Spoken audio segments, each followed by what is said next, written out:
I'm Emily Chang, and this is the best of Bloomberg Technology, where we bring you all our top interviews from this week in tech.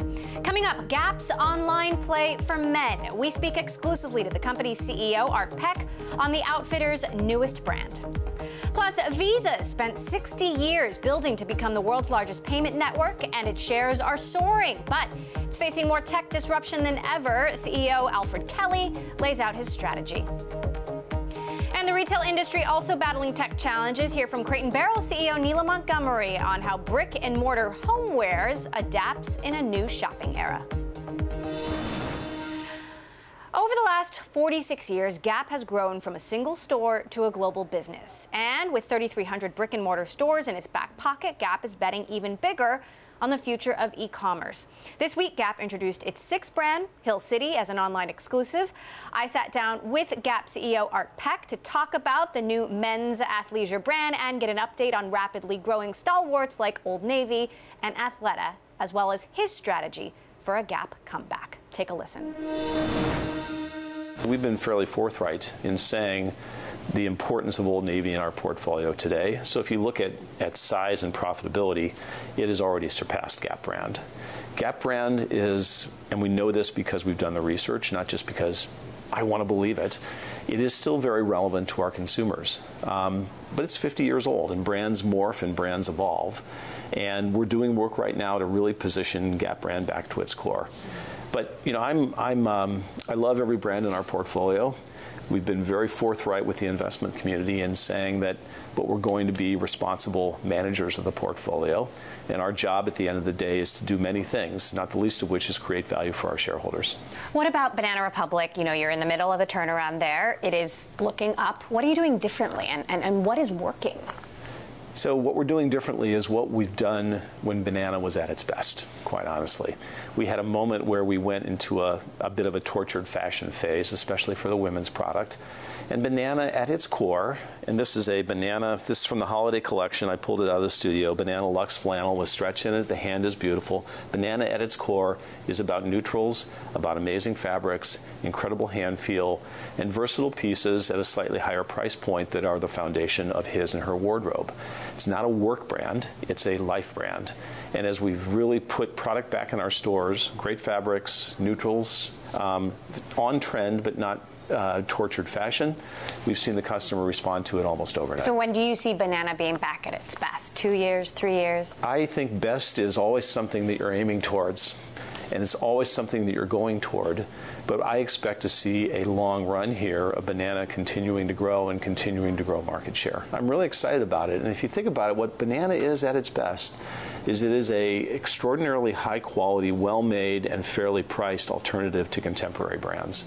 And that's really when Banana is really chugging along, that's what it's doing best. I'm all about Safari Banana. That's my preference, Jesse. We have a flight suit in the assortment right now. It is very cute. I actually showed it to my nephew's fiance, who was an F-18 pilot in the Navy, and she looked amazing in it. So.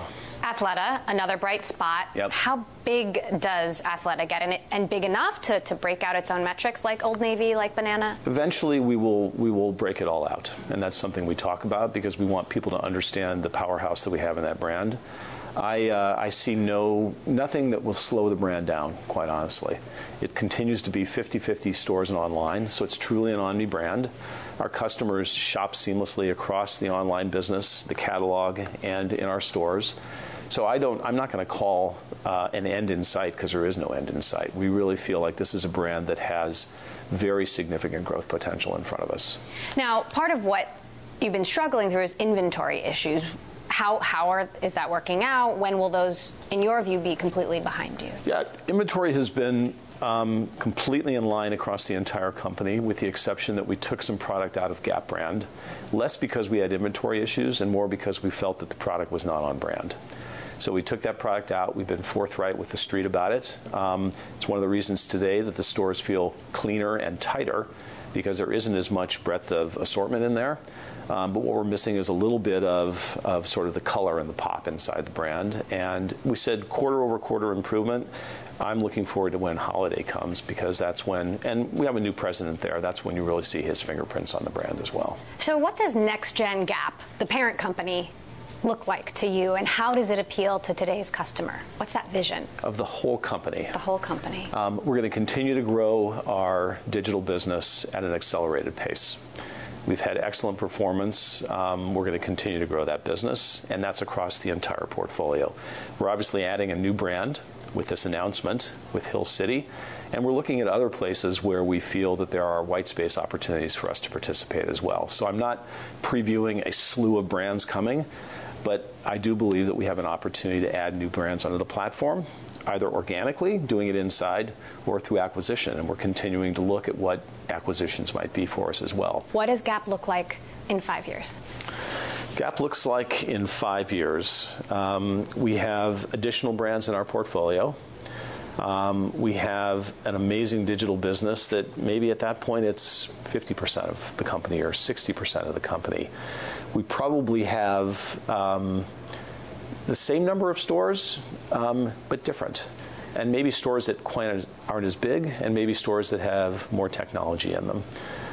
We have a full suite of digital capabilities that our customer uses for their shopping, buying, and fulfillment experience.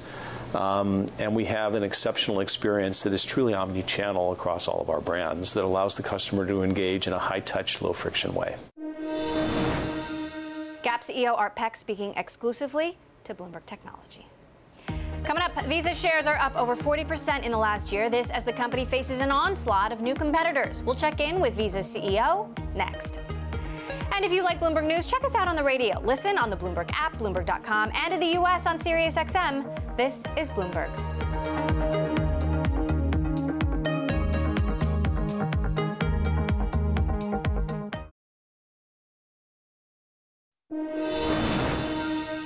Over the last 60 years, Visa has become the biggest payments network in the world, with 3.2 billion cards driving over $10 trillion in payments a year.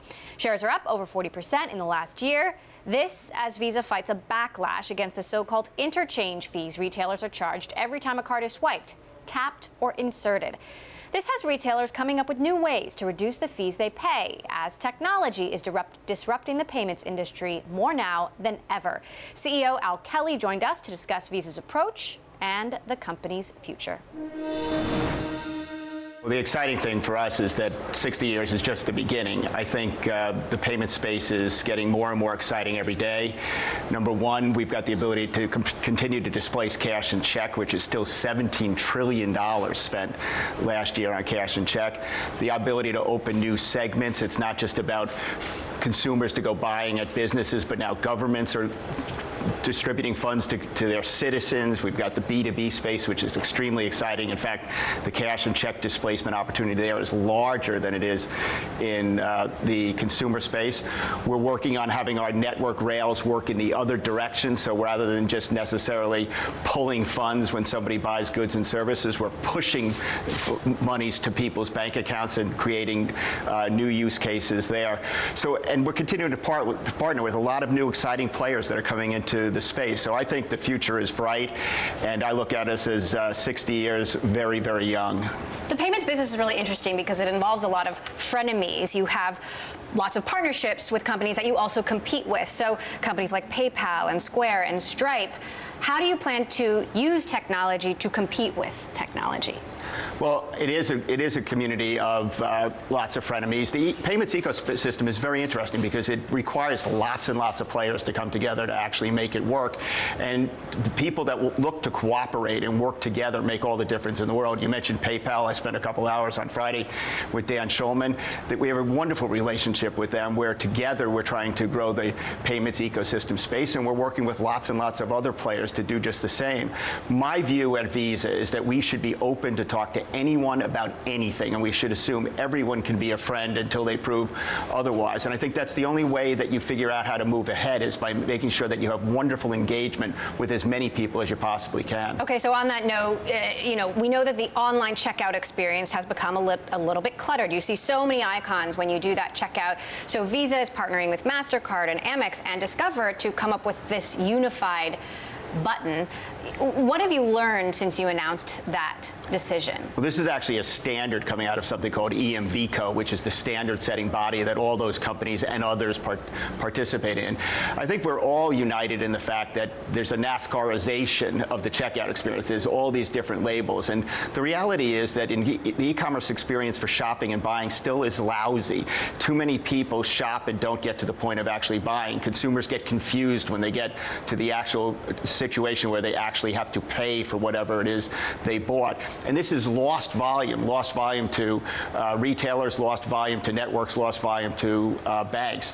So we're simply trying to make the experience for the consumer that much better, which makes it better for everybody. And we're in lots of discussions in the standard setting group about making sure that the technology is ready, and we're excited about the prospect of having this start to come to market probably sometime in the early to middle part of 2019. That said, there's still a war for dominance in online payments, whether that is PayPal or Amazon. You mentioned PayPal as a sort of frenemy. Do you think PayPal could be included in this unified button in the future? Well, I think we're open to anybody being involved. We're open to anything that makes the payment ecosystem better as we look to advance. I think the reality is that PayPal's got started with being the kind of the button, if you will, in the e-commerce space, and whether they would really look to this second button, I don't know. You'd have to ask PayPal. But I think the reality is that our goal is to make the payment ecosystem as easy as it can possibly be for the people playing in it, but most importantly, for the buying consumers around the world. Does this button have a name, and how have retailers responded to it? Well, its technical term is secure remote commerce, but that's a lousy term.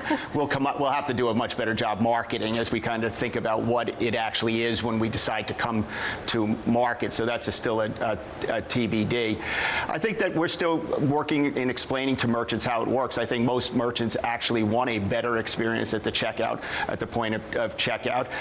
They want to make sure that their consumers are enabled to buy as much as possible, and that's everything from having a great website to great navigation to having a great checkout experience. So I think that as we learn and have more discussions with merchants, they'll understand our motivation is very simple. It's to make the experience for the user that much better when they go to check out and buying whatever good or service they're looking to buy. Now, mobile payments have been fairly slow to take off in the United States. By Visa's own estimates, as I understand it, less than 0.5% of volume on your network comes from mobile. How quickly and how much do you see that actually growing? Well, as you probably know, Emily, we're on a bit of a crusade around the world to promote contactless payments. And in many countries, they've started to really take off. One of the countries that's behind much of the rest of the world, particularly the developed world, is the United States.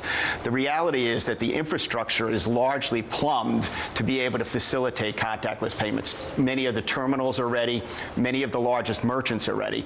The reality is, though, there's this embedded set of cards. You mentioned the 3.3 billion Visa cards. Obviously, many of those are in the United States. And only fairly recently did the issuers start putting a chip on the card. So most issuers are committed that as we start to move towards replacing cards over time, that they'll embed the near-field communication capability that enables contactless payments.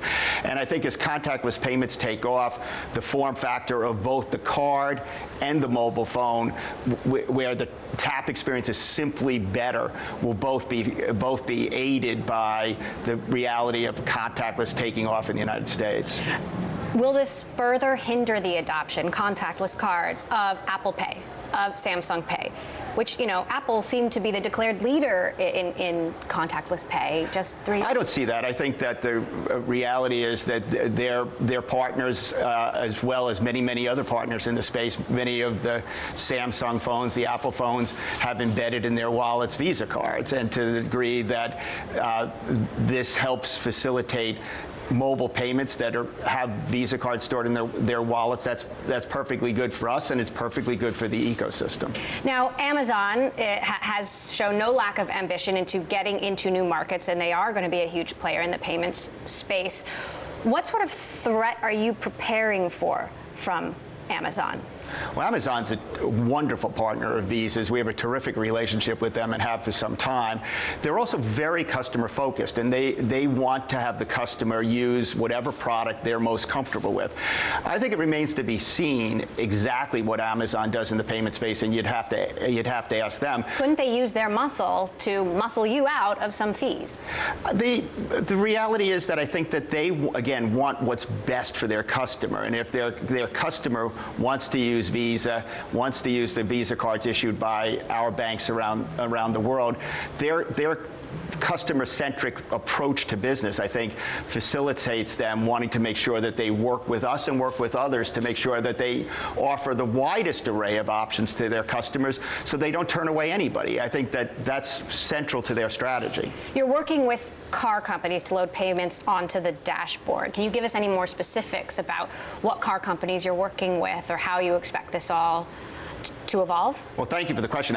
When I talked about some of the future being bright, I didn't talk about the Internet of Things, and I think connected offices, connected cars, connected homes are an incredible growth opportunity for us. We're the largest network in the world, as you said in your introductory comments. 46 million merchants around the world accept Visa cards, but we actually think that it should be 10 times that, and the Internet of Things is going to be one of those things that does it. We're talking to manufacturers in the automotive space as well as manufacturers of home appliances and office equipment.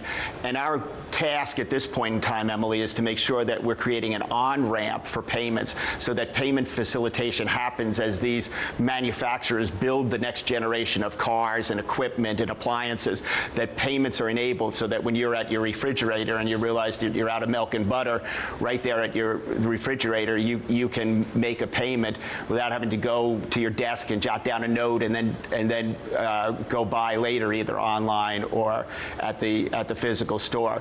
So we're not at this stage prepared to talk about who we're talking to, but I can tell you we're talking to a wide range of manufacturers around all of this connected space that transcends a consumer's life. Visa CEO Al Kelly. Coming up, the electric car wars have begun, and Audi takes aim at Tesla, unveiling a brand new all-electric SUV. And later, online ticketing and meeting platform Eventbrite raised $230 million in its IPO this week. We will hear from the CEO. This is Bloomberg.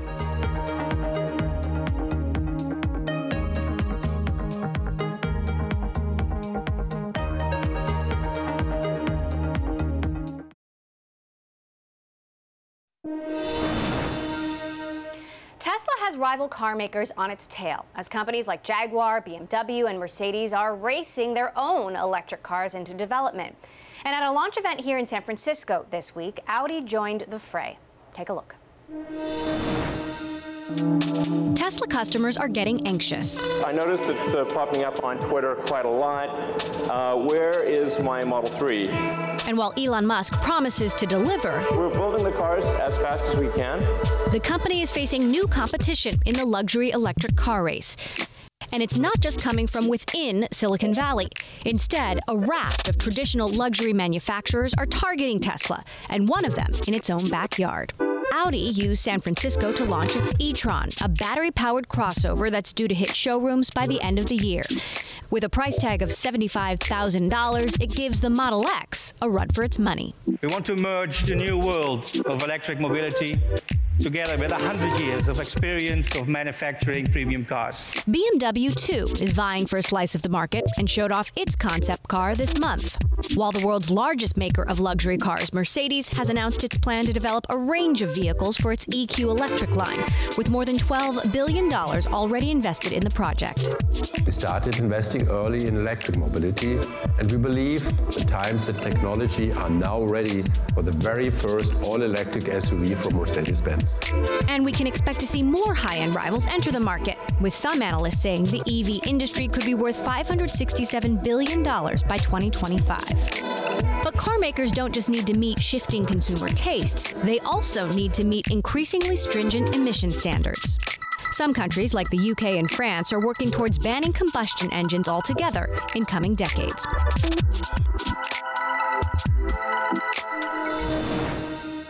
Bloomberg's David Weston caught up with Audi's president of America, Scott Keogh, for an interview around the launch of that new all-electric SUV, and started by asking Why now?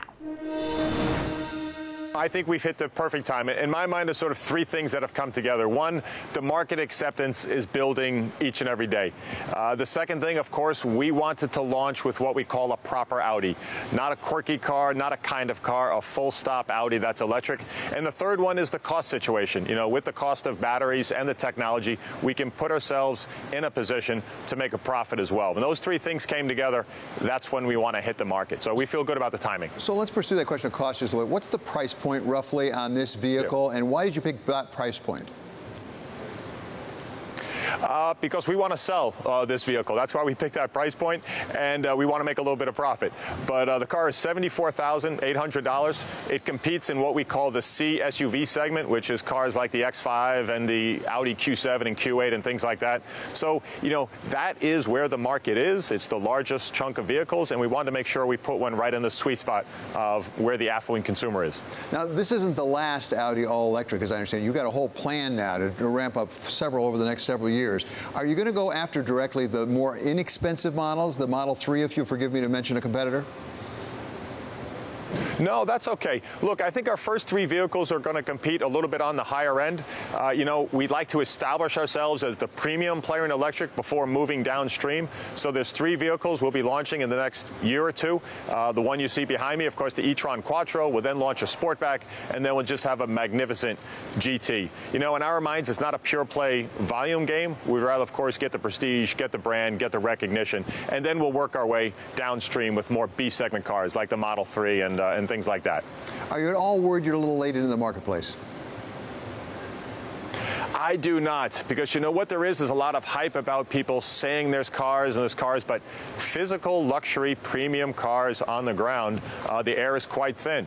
There's Tesla, and nothing else has really hit the ground. The Jag hasn't come yet. The Benz showed an unveiling. So there's a lot of hype, but on the market, we'll basically be the second car on the market. So I think we are timed perfectly, and frankly, the market's growing. You know, we anticipate upwards of 300,000 plus electric premium vehicles by 2023, and we want to get a big chunk of that, and I think we can, frankly.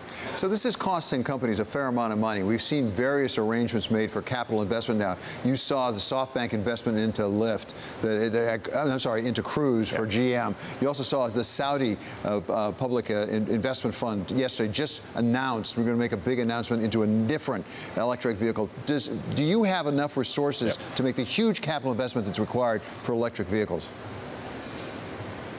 We do, and if you look at our outlay and you look at our plan, you know, Audi has announced outwards of 12 electric vehicles, funded ourselves with our capital and with our cash flow. And the key thing to that is, of course, be a successful company. If you're successful, you generate the revenues to reinvest. And make no mistakes, I think you are right. These are huge technologies that cost a lot of money, from autonomous to electrification, but we believe we can fund it. And the reason we want to fund it is, frankly, these are technologies we want to have in-house, technologies we want to be able to support, because these are going to be future technologies, which means you have to have them under your wings, so you say. So no, we feel we have the capital to develop this with a properly scaled business and a properly scaled company. So Scott, what about that autonomous part? In order to get to mobility, you need not just electric vehicles, but also autonomous part of it. What does this new e-tron have that goes toward autonomous? When will you really be autonomous? This vehicle is a level 2, so it has tremendous amounts of safety systems, brake guards, lane assist, allows you to cruise hands-free, but that is dramatically different from autonomous. As you know, autonomous means technically there's no steering wheel, no pedals at all. You could be sitting in the back seat, and that's a level 5. Frankly, it will be a while before that is happening on American roads. Bloomberg's David Weston there with Audi's Scott Keogh. Coming up, Amazon's refreshed product line was unveiled this week. We'll have all the details next. This is Bloomberg.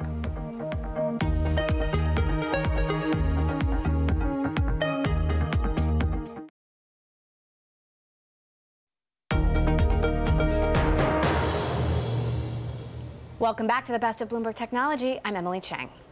Amazon held another surprise product launch event this week in what's looking like a now annual affair. Senior Vice President for Devices and Services Dave Limp joined me immediately after the new lineup was revealed.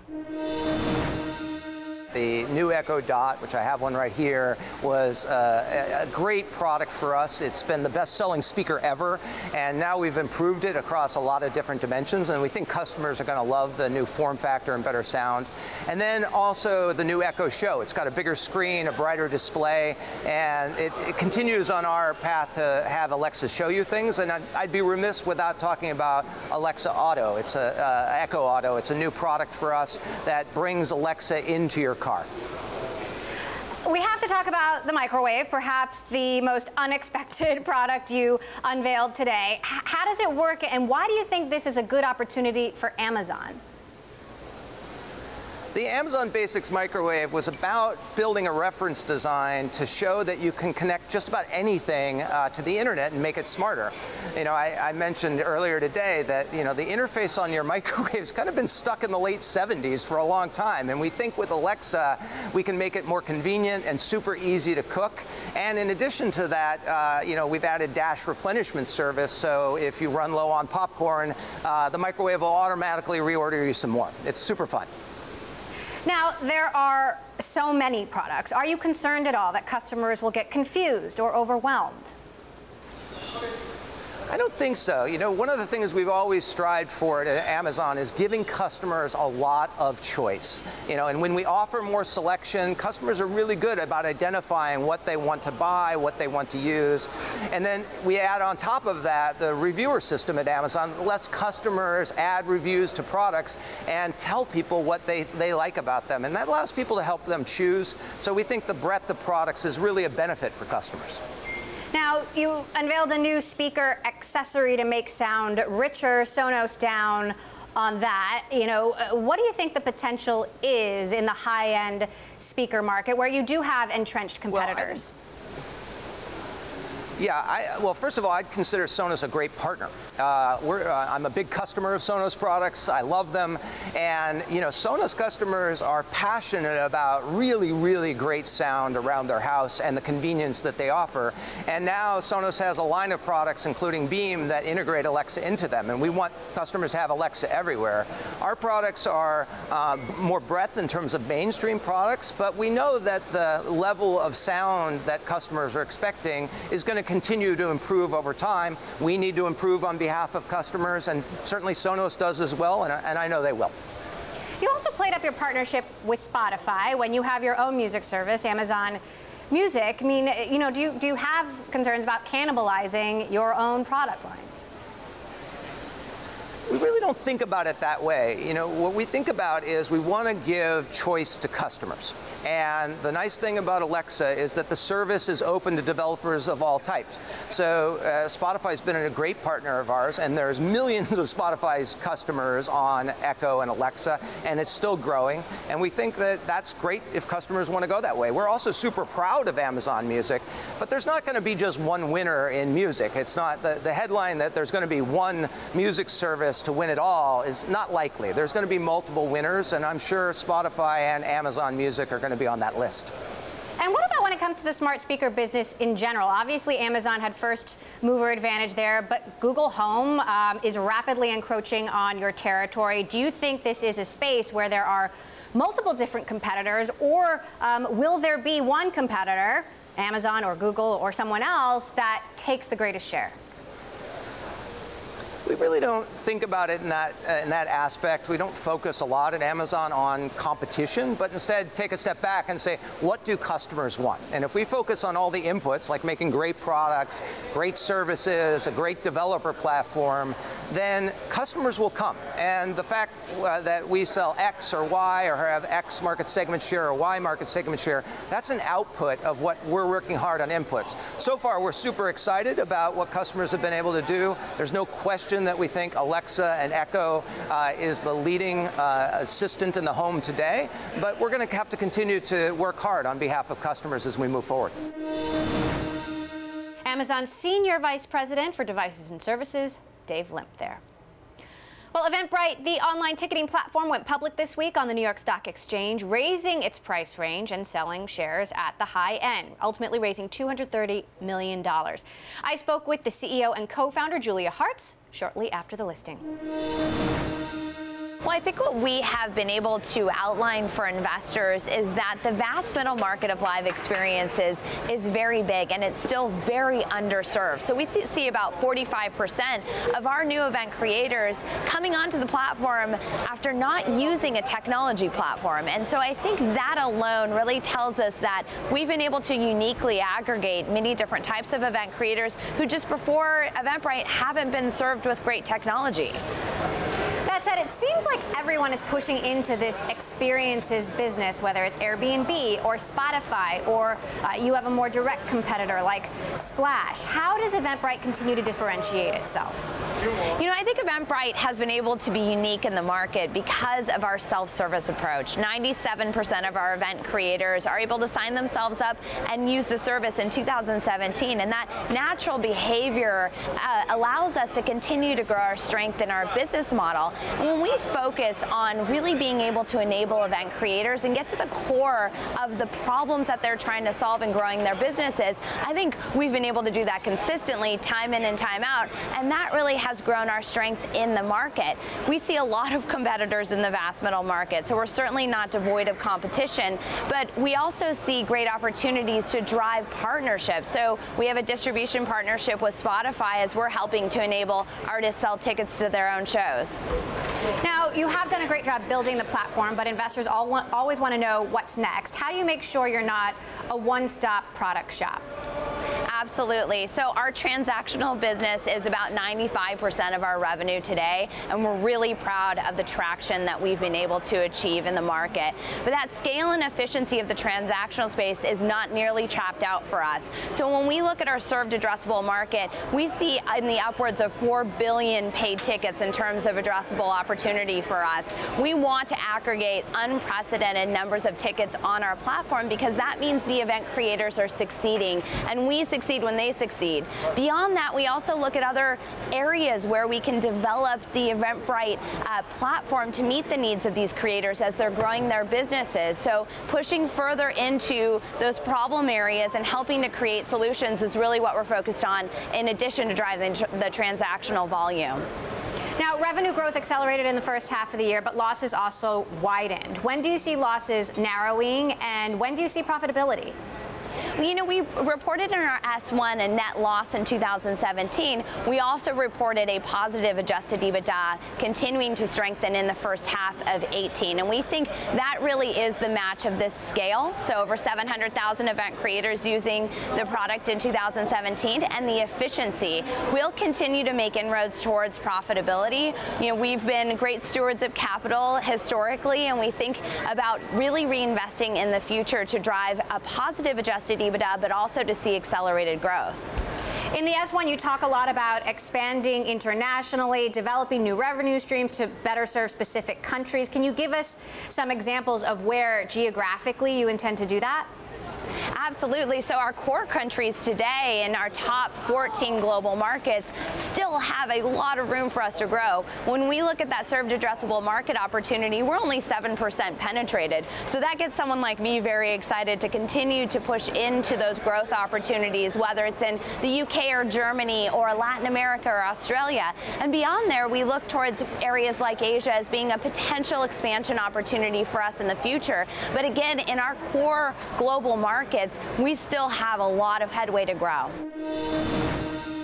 Eventbrite CEO Julia Hartz speaking from the New York Stock Exchange. Coming up, our exclusive conversation with the CEO of Crate & Barrel, how Neela Montgomery is leveraging tech to keep the homewares company relevant. That is next. And it's been 8 years since Google left China over censorship concerns. Now plans to go back have caused one research scientist to quit. Will others follow? This is Bloomberg.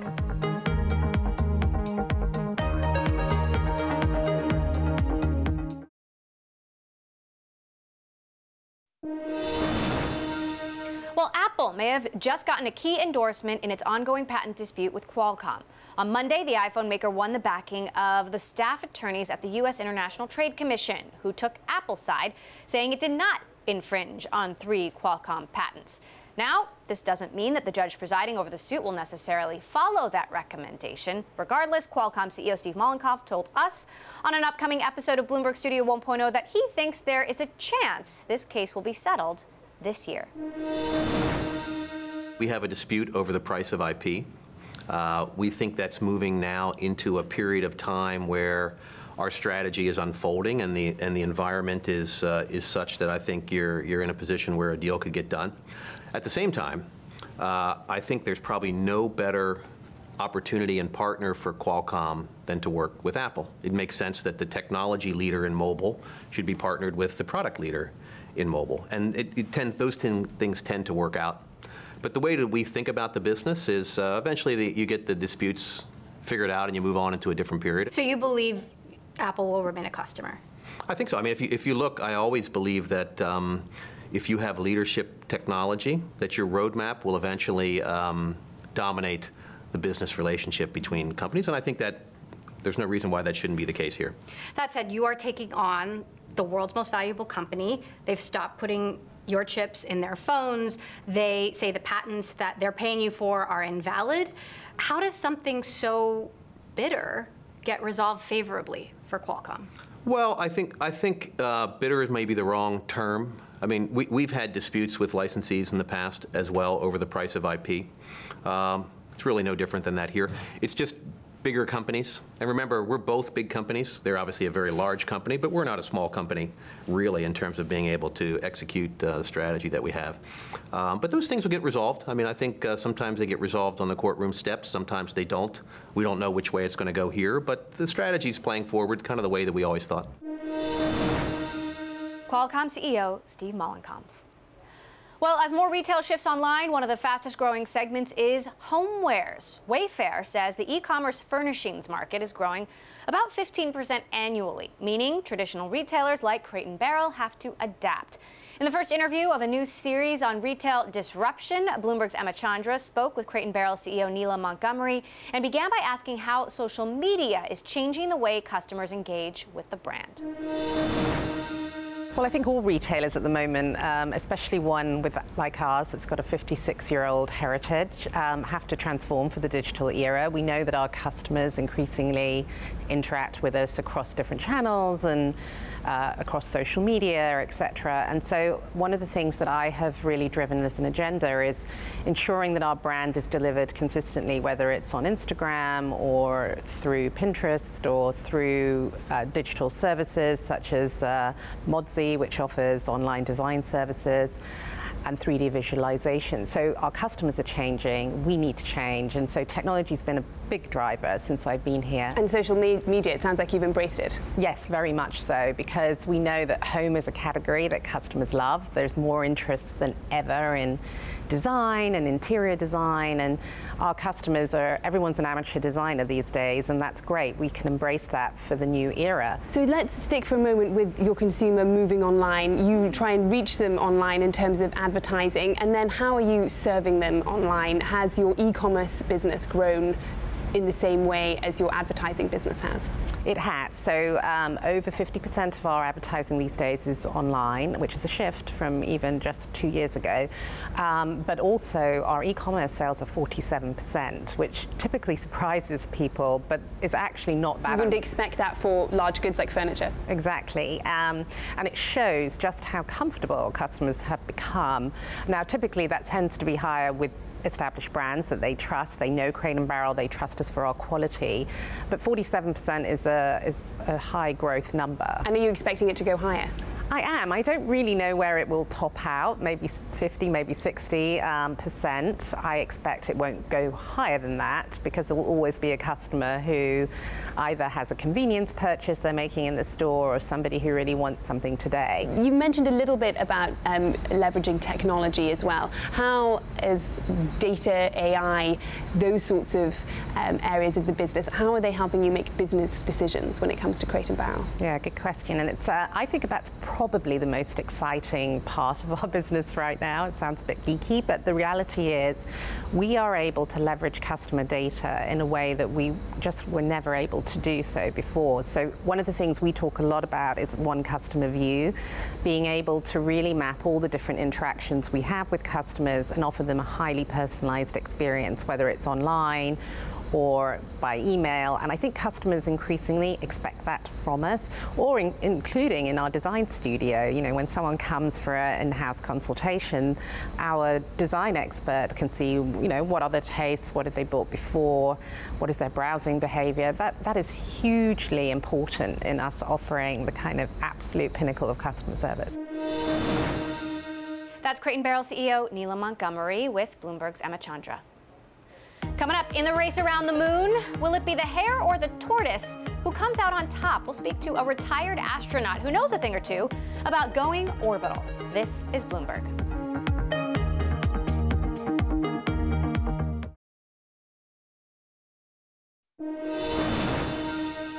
In early August, it was revealed that Google wants back into China. And according to reports, the search engine was willing to work with the Chinese government to censor search results. One of the very things that led Google to pack up and leave China 8 years earlier. Now, a Google research scientist has left the company in protest, saying, quote, "I've cherished working at Google and hold the vast majority of my colleagues in very high regard, both professionally and ethically. But I cannot work at a company that will not internally clarify its ethical red lines in areas that it's actively engaging." Those are the words of Jack Paulson, who joined us from Toronto to explain his decision. I, like most employees, found out about this through the Intercept reporting on August 1st. I will say it was a very vocal 3 weeks following that. Within that week, I was trying to raise concerns internally. There was a lot of pushback and talking about it. It was phrased as a very exploratory project. Not many managers really knew anything about it. So as an employee, when you try and raise such a concern, you're essentially told, you know, just wait for a company-wide discussion and then your concerns will eventually be handled. A few days of this, I submitted a conditional resignation saying if this turns out to be true, then I'm forced to resign for ethical reasons. Still, even after submitting that conditional resignation, still I essentially received no clarification on what red lines might be crossed. And then after enough time passed, say another week and a half, I submitted a formal resignation. I wrote a 5-page, very well-cited document explaining my reasons, some of which you quoted at the very end, and then circulated that throughout the company. Another part of that document, Jack, that you wrote, you say, you know, I'm forced to resign in order to avoid contributing to or profiting from the erosion of protections for dissidents. There is an all too real possibility that other nations will attempt to leverage our actions in China in order to demand our compliance with their security demands. Meantime, what Google has said about all of this, they say we've been investing for many years to help Chinese users from developing Android through mobile apps like Google Translate and Files Go and our developers tools, but our work on search has been exploratory and we are not close to launching a search product in China. You know, what are your real concerns about Google going back into China and potentially censoring results according to Chinese law? Yeah, so I would defer to the Human Rights Coalition letter that was written on August 28th from 14 organizations, including Amnesty International, Electronic Frontiers Foundation, Human Rights Watch, Human Rights in China, the list goes on. They laid out their concerns pretty clearly. They can say it much more eloquently and with more authority than I can. So I would call on everyone to read that. And in particular, part of the reason I ended up resigning is before I left, that letter came out. And I tried to raise it as a point as to why the human rights concerns have, you know, are an issue. And that letter was still not responded to either internally or publicly. Former Google research scientist Jack Paulson. Now to some positive news for Elon Musk. His rocket and space exploration company SpaceX has announced that Japanese billionaire Yusaku Maezawa will be the first private customer to hitch a ride around the moon and back on the Big Falcon rocket. The mission is scheduled for 2023 and will take 4 to 5 days to complete, but Maezawa won't be going alone. He plans to take 6 to 8 of his favorite artists with him. It's a project he is calling #DearMoon. Take a listen. I choose to go to the moon. Yeah. Finally, I can say I'm very glad to be here, and I'm really exciting and really honored, really appreciate to be able to share this announcement with you and people all over the world. One man who knows a thing or two about space travel is former NASA administrator and retired astronaut Charles Bolden, who spoke with me from North Carolina and shared his view on SpaceX and his own experience in space. The biggest challenges, concerns, and risks for anything that involves human space flight is the life support system. You've got, and Elon talked a little bit about it yesterday in his announcement when he talked about closed loop on the water systems and the like when you're talking about going somewhere as far as the moon. Although it's only days, you can't go in and they can't just take a couple of bottles of water along with them, so they've got to be able to have some way to either recycle water or produce it on the shuttle. We used the fuel cells with oxygen and hydrogen, and one of the byproducts was water. So you're looking at closed loop life support systems for air, water, filtering waste, or at least taking care of waste and the like. And you actually want to make sure that your systems are as reliable as possible. That's the biggest challenge. Now, you've had the opportunity to visit some of SpaceX's competitors like Blue Origin. There's also, of course, Virgin Galactic. How do you compare the efforts of SpaceX to what you've seen at Blue Origin and elsewhere? Well, I'll tell you, I think everybody's doing their utmost. Everybody's working at breakneck speed. When we were talking a little bit beforehand, I referred to SpaceX and Blue Origin as the tortoise and the hare. And I just use that term because SpaceX is very visible, very vocal, sets great goals and everything.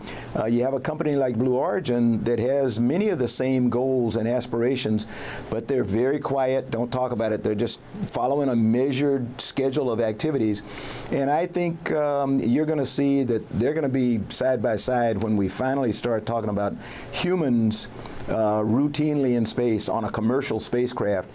My expectation is that Blue Origin and SpaceX they'll be right out front, right alongside each other, and that's why I refer to them as the tortoise and the hare. And you've been up in space. Was it worth it?